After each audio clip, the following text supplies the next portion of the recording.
Yo, what's up guys? How to race on the F1 game without any assist. Today I'm gonna go through all my tips and tricks that I have for you. I play on the controllers, so these are mainly from a controller perspective, but they will also help you if you are on wheel. I'm gonna go through every assist, turning them off. If you are here for a specific assist, I will put a timeline so you can go through any assist that you want, but you might miss some crucial tips that I will give in every assist. So let's just head straight into it. We're on Bahrain. Bahrain is a track with a lot of traction zones and important for trail braking as well, which I'm gonna get into what that is.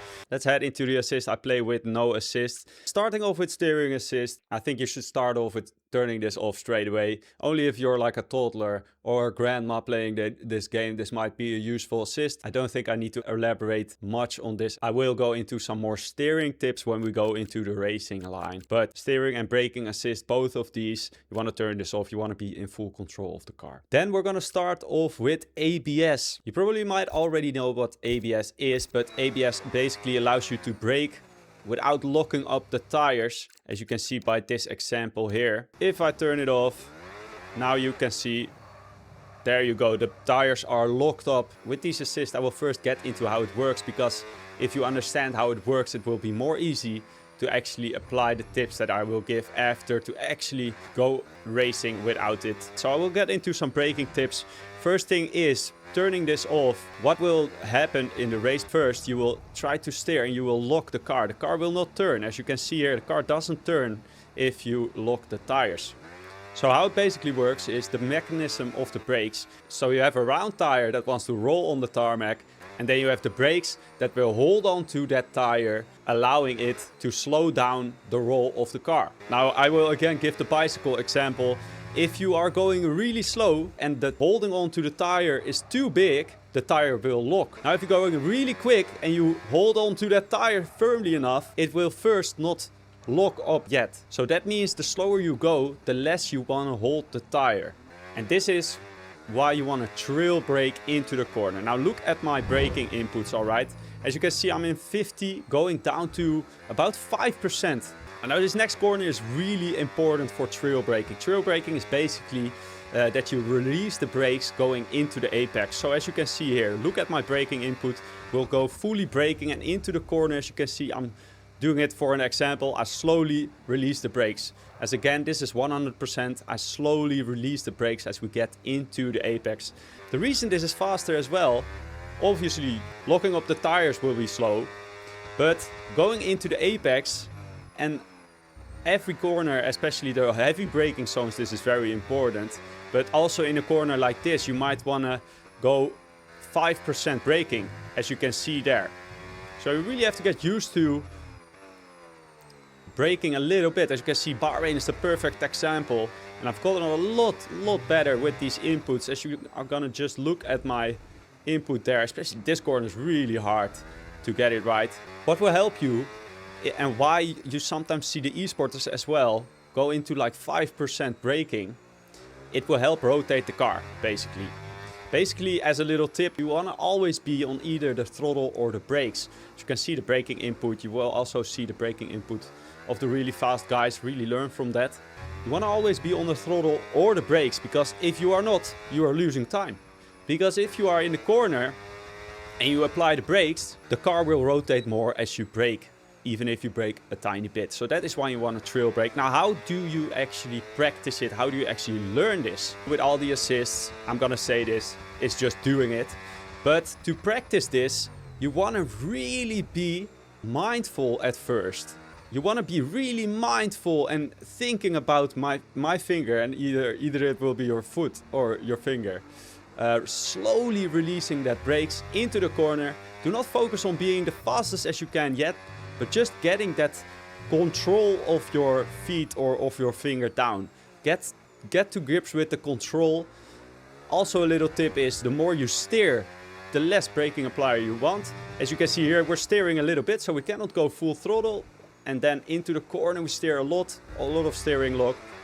Means we can brake less.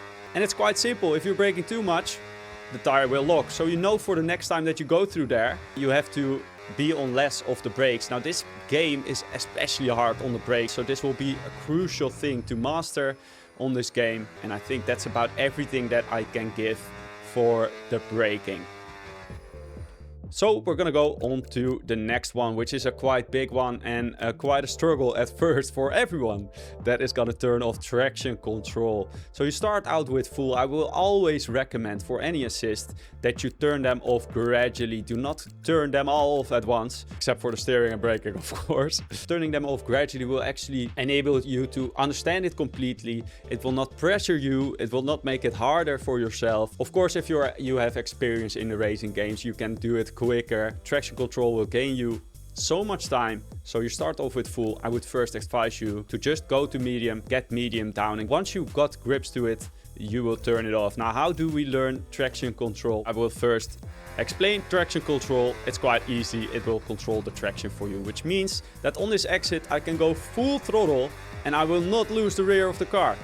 On braking, of course, we looked at my braking input, the left one, the red one. For this one, we will look at the right one, my throttle input. Now, without the assist turned on, I can do this.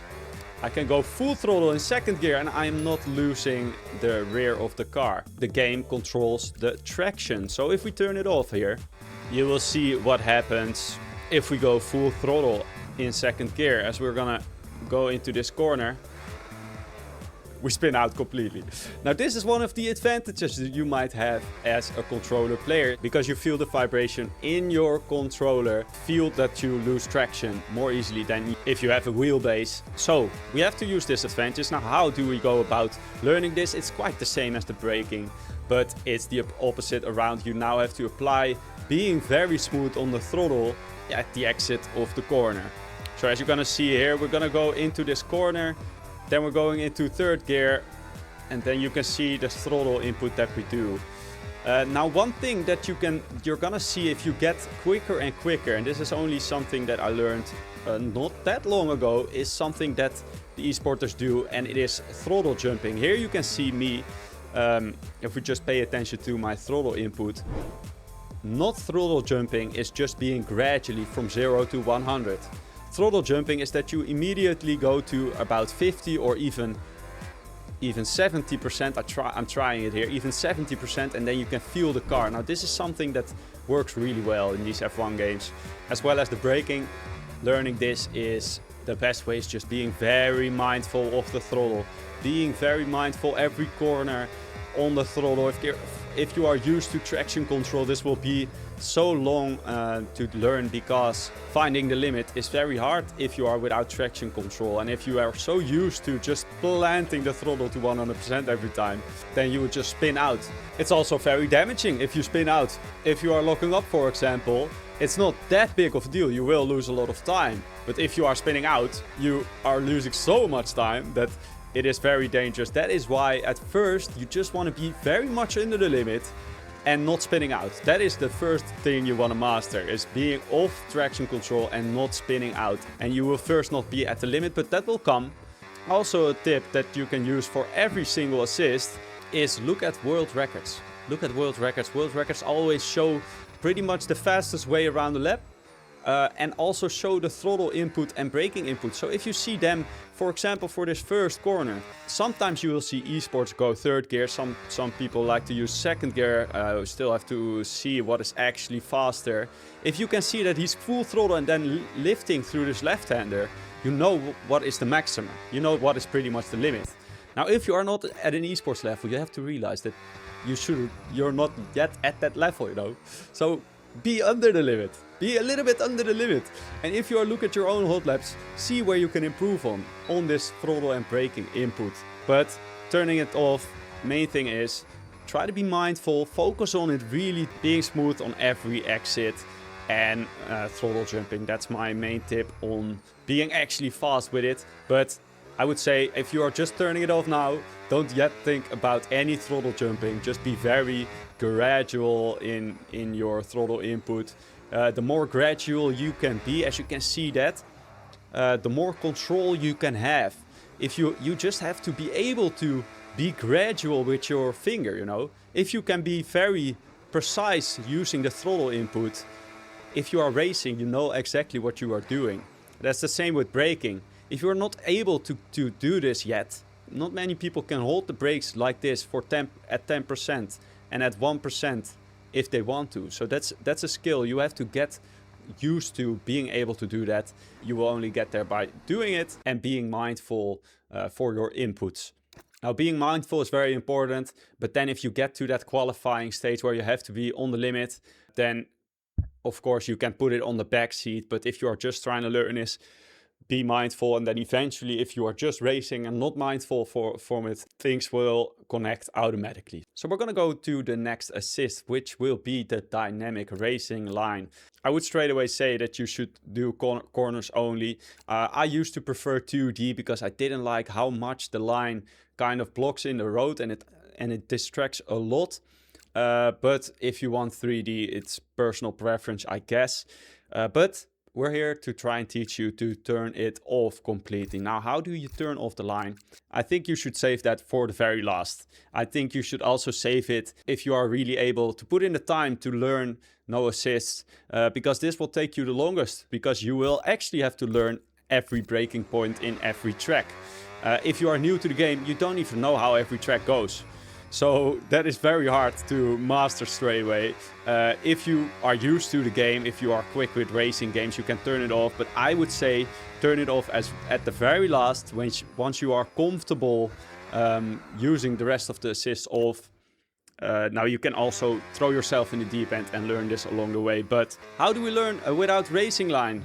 Now if you do this once you are used to the normal racing line being there, if you're already pretty quick using the racing line, turning it off you will already know kind of where the racing line is. Now, first thing is, as you can see the braking boards on the left hand side.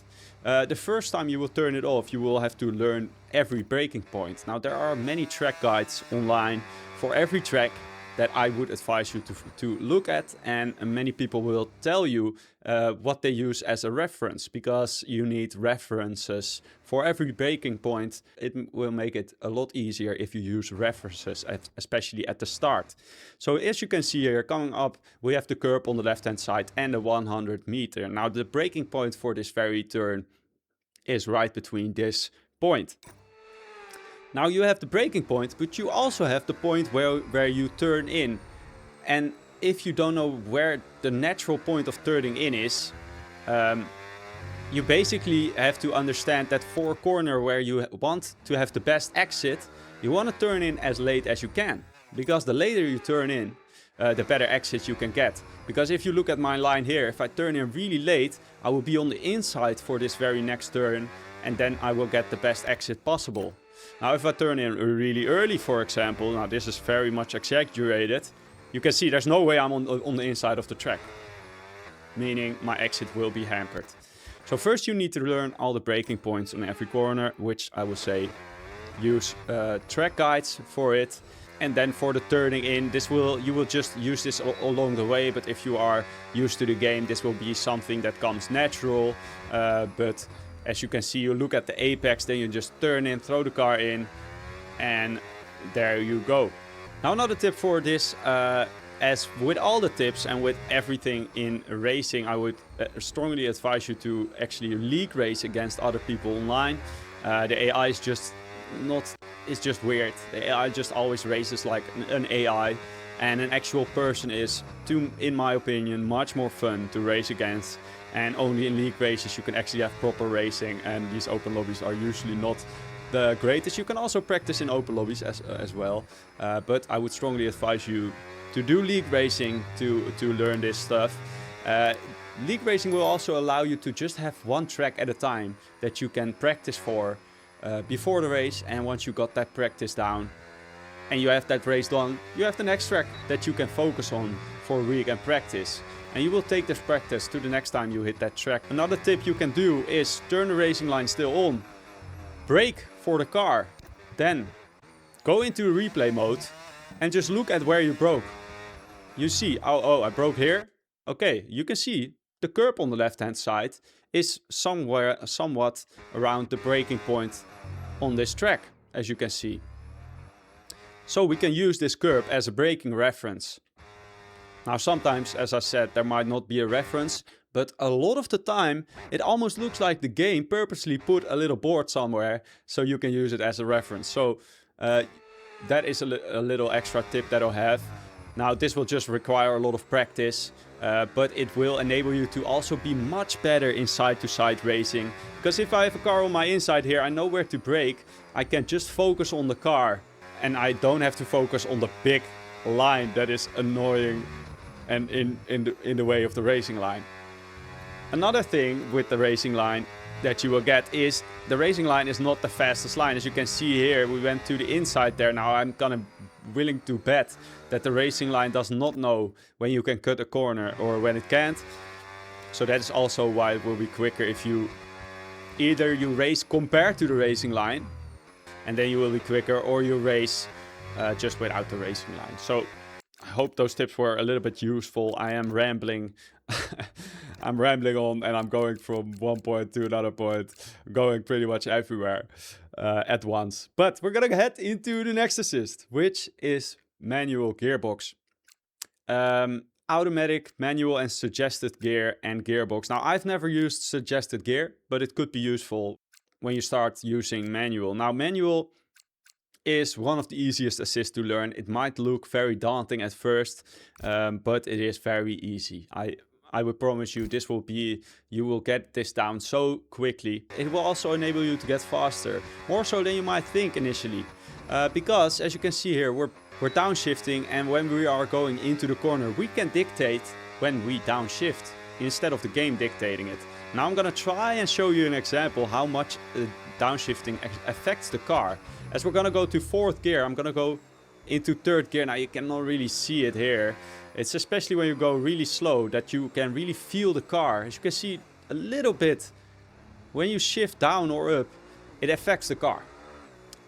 Which means that if you can affect the car in the right way, that you can upshift at the right moment, for example, short shifting in the wet, then it will make you quicker. Or downshifting enable you to have a little bit more rotation into the corner. That will all help you. So first, learning this is my biggest tip is count down the gears. Now I know I'm in 6th there.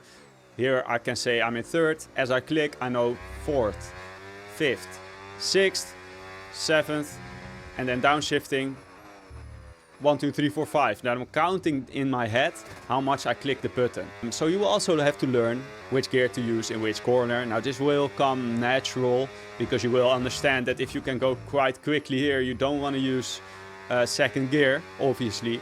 Now you can most of the times use more gears through a corner. I can use 4th gear. I can even go 5th gear. 4th gear will enable you to get on the traction quicker because the gear is higher, so it's easier to get onto the throttle, but you will have less power. So there's always a compromise, but also for this I would advise you to look at the esports. Now a lot of the esports use very high gears.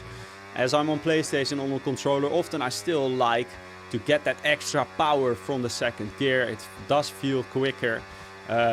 But sometimes if you are in 3rd gear, for example, now we talked about throttle jumping, you can throttle jump more on 3rd gear, and sometimes in the game that is quicker, but you have to find out for yourself what works well for you. Now as we are coming to the corner, 1, 2, 3, 4, I know that it's actually what just happened was a very good example as I'm rambling off to another point we have. Now I clicked 4 times straight away, but this game is the first game of the F1 franchise, I think it's the very first game, don't quote me on that, that you have a throttle, that you have a gear limit.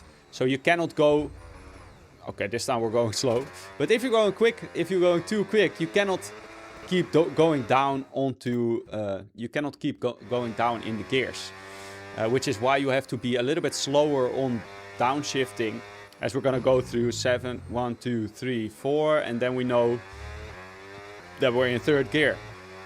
Just count them down out loud or in your head as you click them. So I know I'm in 8th gear now. Obviously going up the gears is quite simple. You can see the line there. If the line goes full, then you want to go up the gears. If you're going too early, you will lose power, you will lose time. If you go too late, you will go too late and you will lose power, lose time. Another tip with this is using your sound. You can also hear the car, and then when it blocks out, you can hear when you need to upshift, kind of. There, right before that little blocking, right before the blinking of the lights, that is when you want to upshift. And for downshifting, you want to count them down in your head. The faster the corner is, the higher the gear is, obviously. Use track guides again, also to learn the best gears for corners. Now, sometimes you can use both gears. Sometimes this is personal preference. If you are really good at traction, you can go on the exit.